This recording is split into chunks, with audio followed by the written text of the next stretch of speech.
الموضوع كله بقى يا معلم فاهم اوتوماتيكي كده، انت مش هتعمل اي حاجه، انت بس كل عليك انت بتتكلم، خلصت كلام واتفرج تاني بس يشتغل عادي. ده مش حاجه، رفاهيه رفاهيه والله رفاهيه. شوف يا كبير، عايزك تتخيل معايا كده سماعه بلوتوث التصميم بتاعها مختلف وفي نفس الوقت شيك برضه، وصوتها نقي لدرجه انك هتسمع كل تفصيله فيه، وبطاريتها ممتازه تقعد معاك ايام، ولو فضيت تقدر تشحنها بسرعه، وفوق كل ده يا معلم فيها نويز كانسليشن يعزلك عن كل اللي حواليك. طبعا انا لو قلت لك ان كل المميزات دي موجوده في السماعه هنا وبسعر رخيص انت مش هتصدقني. بس انا عارف والله بقول لك في البدايه تخيل معايا دلوقتي هتقول ايه، بس هي موجوده ايه. وفي الفيديو ده انا هقول لك على كل المميزات التي تخص هذه السماعه والعيوب بتاعتها، وهل هي فعلا بعد استخدام لمده شهرين بتقدم قيمه مقابل سعر ولا لا. فيا اهلا وسهلا بيك في فيديو جديد وريفيو جديد عن سماعات اورايمو الجديده، الاورايمو سبيس بادز. الاهم بقى هو انك لو لسه اول مره تشوف الشخص اللي بيتكلم قدامك ده، فانزل دلوقتي حالا اشترك في القناه، ومن غير كلام كتير يلا بينا يا صاحبي نبدا الفيديو بسرعه. تعالوا في البدايه كده نعمل انبوكسنج مع بعض عن السماعه دي. مبدئيا كده بوكس السماعه ده بوكس شيك قوي صراحه يعني، على الرغم من ان البوكس ده انت مش هتستخدمه اساسا في حياتك غير انك هتطلع منه السماعه، بس بيحسسك فعلا انك شاري حاجه غاليه وهي في الاساس اصلا سعرها رخيص. هقول لك على السعر، اصبر ما تستعجلش اصبر. علبه السماعه هنا هتلاقي فيها كتالوج السماعه وسلك الشحن والاير تيبس دي بمقاسات مختلفه عشان تناسب حجم ودنك والسماعه. اركن بقى كل الحاجات دي على جنب وهات لي السماعه دي. تعالى بقى يا باشا. بدايه كده يا معلم السماعه بتيجي بديزاين دائري لامع شيك قوي، حواليه اضاءه ليد متغيره يعني على حسب ذوقك يعني، وهقول لك تغيرها ازاي كده كمان شويه، اصبر معايا. تعمل سلايد لفوق كده زي علبه الكبريت عشان تفتح العلبه وتطلع السماعه. السماعه بيكون مكتوب عليها لوجو اورايمو بالعرض كده، وتحتيه خلطه من اللون الاخضر والاصفر والبتنجاني، عاملين ميكس كده مع بعض شكلهم تحفه قوي. والماجنتيك كمان بتاع السماعه وانت بتشيلها وانت بتحطها قوي لدرجه انك لو قلبت على وشها مش هتقع يعني، ما تقلقش الماجنت قوي فعلا. تلبس السماعه بقى في ودنك تحس بتجربه صوت مختلفه تماما يعني، انا مش ببالغ خالص والله، بس الصوت بتاع السماعه هنا فعلا فيه تفاصيل كتير جدا. الصوت هنا عالي وفي نفس الوقت ممتاز لدرجه انك لو عليت الصوت على الاخر، ودي حاجه طبعا انا مش بفضلها، بس لازال في تفاصيل كتير قوي في الصوت. مع دعم السماعه الخاصيه اسمها الهيفي بيز، ودي بتنقل تجربه الصوت في حته تانية خالص، وكمان تقدر تغير وضع الصوت ده لو مش عاجبك يعني تقدر تغيره، وهقول لك ازاي، بس اصبر برضو معايا شويه، اصبر عليا ما تستعجلنيش اصبر. السماعه فيها تحكم كامل عن طريق اللمس، يعني تقدر لو دوست ضغطه واحده تعمل ستوب للتراك اللي شغال او تشغله بنفس الضغط، ولو ضغطت مرتين هتقلب على التراك اللي بعده، ولو ضغطت 3 مرات هتجيب التراك اللي قبله. والكلام ده شغال على السماعتين سواء كانت السماعه اللي على اليمين او السماعه اللي على الشمال. بس فعلا من اكتر المميزات بتاعت السماعه دي اللي هتخليك فعلا تتجه ان انت تشتريها، ايه الحاجات اللي هنتكلم عليها بعد كده. واولهم ان السماعه دي ليها ابلكيشن تقدر توصلها عليه وتتحكم فيها تحكم كامل من الف للياء. كل اللي عليك تخش على جوجل بلاي او على الاب ستور، تحمل برنامج اورايمو ساوند، وهتلاقي لينك تحميل البرنامج في صندوق الديسكربشن عشان ما تقعدش تلف كتير. وعشان تربط السماعه بالابلكيشن تفتح الابلكيشن بتاعك، وبعد كده تفتح الغطا بتاع السماعه، هيبدا البرنامج يكتشف ان في سماعه اورايمو موجوده حواليه، هل انت عايز تتصل بيها ولا لا، فتتصل بيها. في البدايه يا معلم هنا انت عندك كنترول النويز كانسليشن. السماعه هنا بتدعم الاكتيف نويز كانسليشن بقدره 50 ديسيبل، وهو حرفيا بيعزلك عن الدوشه اللي حواليك والعالم الخارجي. وانا عشان اختبر قوه هذا النويز كانسليشن قعدت انا واختي مع بعض في الاوضه وخليتها هي تتكلم، وانا لبست السماعه وفعلت وضع النويز كانسليشن. حرفيا ومش ببالغ انا ما كنتش سامع صوتها كان ضعيف جدا، ومع العلم المسافه اللي كانت ما بيني وما بينها كانت لا تزيد عن 2 متر، فالنويز كانسليشن هنا هو شغال بكفاءه حلوه قوي يعني. هو موضوع ممكن قد يكون غريب شويه، بس انا كنت ساعات بلبس السماعه وانا مش مشغل اي حاجه، مجرد بس بشغل نويز كانسليشن واحس ان انا قاعد كده في ايه، في الفضاء،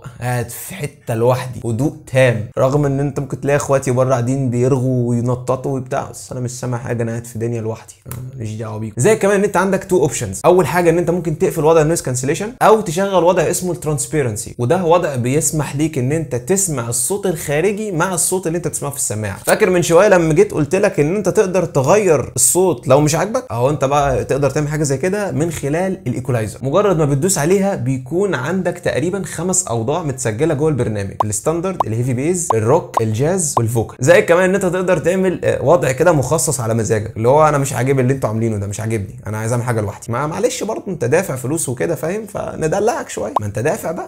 عندك برضو خاصيه زي اللايت افكت، وده الضوء اللي حوالين السماعه اللي انا قلت لك من شويه ان هو ممكن تغيره، خليه بقى ازرق، اخضر، برتقاني، اصفر، اللي يعجبك يعني، فاهم انت وذوقك. وكمان عندك امكانيه انك تقدر تتحكم في وضعيه هذا اللون، يعني اللي هو يقعد يده يطفي ولا يفضل ثابت. كمان عندك حاجه اسمها وايد اريا تاب، ودي بتقدر تتحكم في السماعه، مش مجرد بس ما تلمسها، لا انت ممكن تدوس على ودنك، يعني اللي هو تلمس ودنك، مالكش دعوه بالسماعه خالص، فاهم الموضوع ايه؟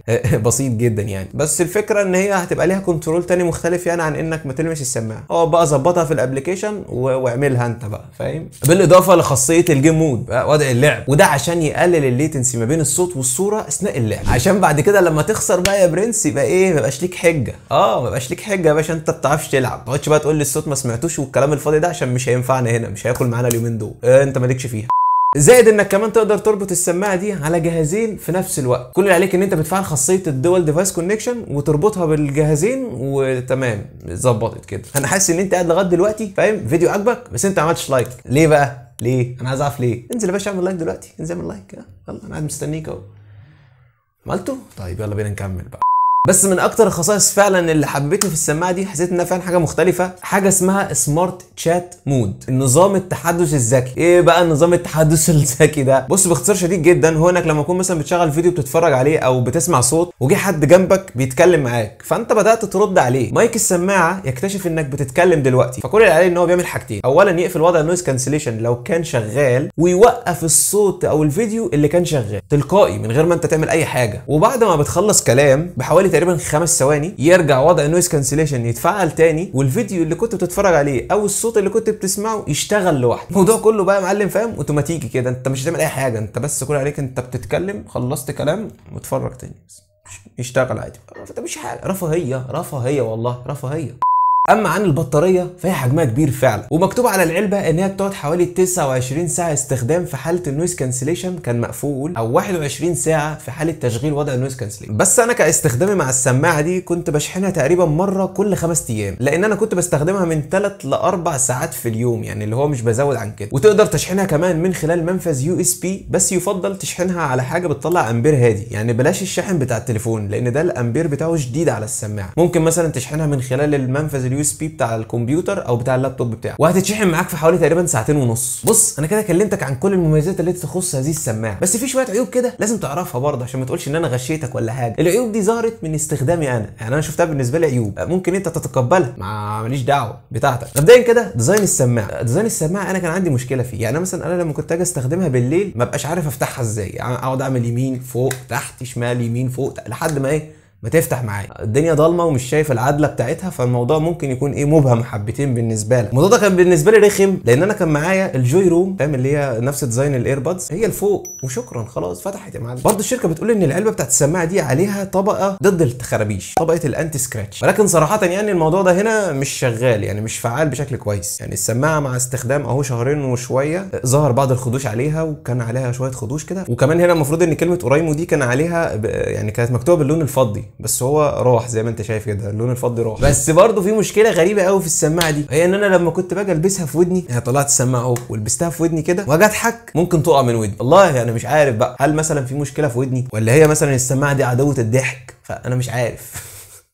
المهم يعني ان انا اكتشفت في الاخر ان المشكله في ايه، انا يعني المشكله في ودني. يعني واحد صاحبي جربها معايا عادي جدا وفضلت شغاله عادي، انا بس قلت اما اقول لك كده لا يكون عندك نفس المشكله ولا حاجه وانت مش واخد بالك، فاهم يعني اهو خلي بالك. يعني السماعه دي سعرها حوالي تقريبا 2000 جنيه، حرفيا هي باكج متكامل فيه كل شيء، صوتها ممتاز وفي تفاصيل، صوت الميكروفون بتاعها ممتاز برضو، بطاريتها كويسه، فيها نويز كانسليشن محترم، وفوق كل ده سعرها لقطه بجد. وصدقني انت مش هتندم خالص انك اشتريت السماعه دي او انك مش متقبلها. ولو حابب انك تشتريها اونلاين فانا هسيب لك لينك الشراء بتاع السماعه دي موجود في صندوق يعني لو حبيت ان انت تدعم القناه فاستخدم اللينكات اللي موجوده في الديسكربشن. وبس كده يا عم، ما تنساش بقى تعمل لايك للفيديو، تشترك في القناه وتشغل زر الجرس وتعمل الحاجات الجميله الحلوه دي فاهم، اللي بتفرح الواحد.